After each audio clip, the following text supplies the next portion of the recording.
In this guide, I'm going to show you how to use SnapMap in Snapchat. Before we get into this guide, make sure to like the video and subscribe to the channel with all notifications on. It really does help with the channel and it lets us know that you want more content like this. We'd greatly appreciate it. And if at any point throughout this guide you did have any questions, just ask them down in the comment section below and we could help you out further. I'm going to be doing my best to reply to every single comment down there. First things first, what you need to do is go to Snapchat, tap on your Bitmoji or profile icon, and if you scroll down a little bit on here, you are going to see SnapMap. Essentially select it and open it up, or you could also just swipe over to it from the chat screen right here. But once you're on here, you can go through and you can customize pretty much everything on here. You can see where people are currently located at. You can see stories in that area.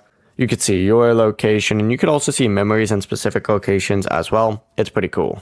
Before you leave this guide, make sure to like the video and subscribe to the channel with all notifications on. It really does help the channel and it lets us know that you want more content like this. We'd greatly appreciate it. And if at any point throughout this guide you did have any questions, once again, ask them down in the comment section below and we could help you out further. I'm going to be doing my best to reply to every single comment down there. Have a great rest of your day though. Peace.